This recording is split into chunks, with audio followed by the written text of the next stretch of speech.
everyone, welcome back. Okay, today I am going to show you how to add motion to photographs, okay? Right now we've got this awesome picture of this motorcycle, and we're going to make it look like it's just racing across the screen, just like this.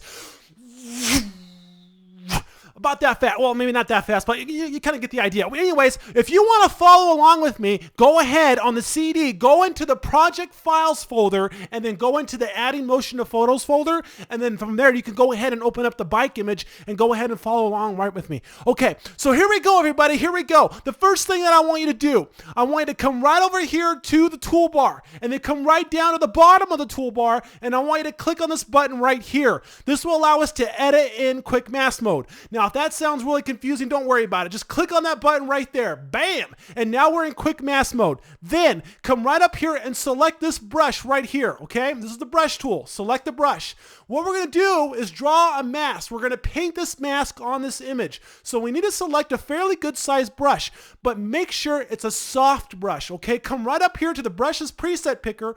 Click on this brush right here. Now, if you're probably going like, oh, what the heck's a soft brush? Well, look down here at the very bottom. You see, this is a hard brush. You see the edges are a little more defined. But look over here. This is a soft brush. You can see the edges of the brush are a lot smoother, all right? So I'm going to go ahead and select a 100 pixel size brush. If you've got a really big image, then you might want to select a larger brush. I'm going to go ahead and double click on it to select that brush, and that'll get the brushes preset picker out of the way. Okay, here we go, folks. I'm going to come right over here to this image, and I'm going to start painting on the back of this guy, just like the helmet and a little down the back there a little bit, and I'm going to make these horizontal streaks, and that is going to determine how long that I want the motion to be, okay, that's coming off the back of this motorcycle. This is going to be really cool. I'm going to come in here and just draw these streaks back so I have this motion. Check this out. So we've started at the helmet, we're coming down, and this is the motion of the bike. Here we go. Coming down like that. And you're probably going, well, what the heck? This looks like ridiculous. It's red. And well, don't worry about it, because I'm going to show you. We are only masking the bike right now, okay? That's all we're doing. So after we've gotten this, and this is all you have to do, come right over here, and I want you to switch back to standard mode. This button right here. This says edit in standard mode. Bam! And you should see a selection around the image, okay? After this, I want you to come up here to select and inverse that selection. Okay, now, very important, folks, I want you to come right over to the layers palette, okay? If you don't see the layers palette, come up here to view, come over here to window and select layer from right there. Anyways, come over to the layers palette, and I want you to drag the background layer, okay? I'm going to go ahead and just make this a little bigger here so you can see what's going on. There we go. Drag this background layer to the new layer icon on the bottom of the layers palette. And that will make a duplicate, okay? You got that, good. Now, come right up here to filter. Come over here to blur and select motion blur. And this will add the motion. Wow, look at that. Man, that thing is flying. Check it out. So in the motion blur, we can add motion to our photographs. We can control the angle, and we can also control the distance of the blur. This is totally awesome. So set the angle according to the object or person that's, whatever, and then select the distance right here. So if you want to just to have a little bit of motion, you can do that, or you can add a lot of motion, okay? Like that bike is just screaming by the screen. Okay, so it's really up to you. You can do whatever you want. I'm just going to go kind of like in the middle here, right about here. That looks pretty good. And then I'm going to go ahead and click OK. There we go. Now, let's come up here to select and go ahead and just select. And there we go. That looks pretty cool, right? But let me show you something else. Come right over here to the layers palette. And then since we haven't made a duplicate of the background layer, let's come up here to opacity. And if we turn down the opacity, that will reveal more of the bike on the layer below. Watch. Look at that. So we can still see the bike, but we still have a little bit of motion there. You see that? Check that out. So if you want to get really detailed, you can really get intricate with this, okay? So check that out. Let's go ahead and move over to another image in Photoshop. Let me show you something else here. Okay, all right, we're going to add motion to this photo, but we're going to do it a little bit differently than the last photo, okay? We're going to make it look like the camera is actually following the car. Okay, so more of the background is blurred out and showing the motion rather than the foreground, okay? Let me show you how this is done. The first thing I want you to do is click on the background layer and drag that to the new layer icon at the bottom of the layers palette, just like we did in the motorcycle photo, and that'll make a duplicate, just like that. Next, come right up here to filter, down here to blur, and select motion blur. Okay, now check this out. We need to set the angle. We need to adjust the angle of the motion blur going in the same angle as the car. All right, so I'm going to bring this up just a little bit and come down here and adjust the angle until you get the angle going in the same way as the car. Check it out. There we go, right about there. Right about there. That looks pretty good. You can go ahead and zoom in and out here as well, and you can click on this to see before and after. You can go ahead and have a preview right here. You can see before and after just to make sure you got a good angle or whatever. But there you go. So set the angle, and you can also set the distance of how much motion you want. Okay, so if that's kind of important there you go. Now, just after you set the distance, go ahead and click OK. Okay, the next step, come right out of the toolbar, and I want you to select the eraser tool, okay? Select the eraser tool this time.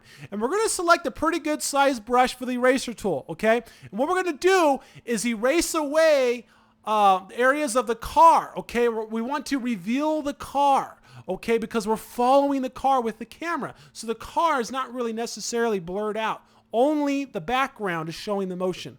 So come right over here to the layers palette. On the very top layer here, go ahead and just turn down the opacity so we can see the car a little bit through the layer there. You see that? And I want you to come right over to the car and start painting on the car. Just to reveal the car a little bit, okay? It's okay. You can go ahead and get the wheels and whatnot, because later on, I'm going to show you how to make the wheels look like they're turning. Okay, but first let's go ahead and work on our car here a little bit. I'm just going to come right through here, and you can go ahead and leave some areas out, so you'll want to make it look like the car's moving a little faster, like the back here. But this is all you have to do, folks. Just go ahead and paint and reveal the car so it makes it look like the camera's just following the car. I'm going to go ahead and turn the opacity right back up. And look at that. You can see what we got here. Check that out. Now, there's a few areas on top of the window here. I'm going to go ahead and fix those areas real quick. I may need to select a smaller brush to get in those tighter areas, okay? I'm going to go, looks pretty good. I'll make a 35 pixel size brush, double click on that. And I'll come over here and just get this window sill railing here down just about right there. And there we go. Make sure that's coming through there really clear. I'm going to go ahead and turn the opacity right back up again. And there you go. So the car's just flying by, right, folks? Okay. All right. I'm just going to make a few adjustments here. I'm going to double click right here. And there we go. So that's looking pretty hot. Okay, cool. Now, let me show you how to make it look like the wheels are turning. Okay, you got to check this out. What I want you to do is click on the layer below, the very bottom layer, which is our original background layer. Just click on that. Then I want you to go into quick mask mode and then select the brush. And what I want to do is mask one of the wheels. Just like that. Really easy. Look, it just takes a second. And then go back to standard mode. And then go up here to select it and inverse that selection just so you're selecting that one wheel. And then come up here to filter, come over here to blur, and this time I want you to select radial blur, okay? And this will give our blur motion kind of like in a radial motion. You need to make sure for blur method that the spin is dotted right here. All you have to do now is just turn up the amount, okay? So right about there, about 32 pixels. I'm going to go about 40. Maybe, hey, let's go 50. But I'm going to select it on 50 and then go ahead and click OK. And we've added motion to our wheels. Check that out, folks. So all we have to do now is to finish this up. Man, that car is just racing back.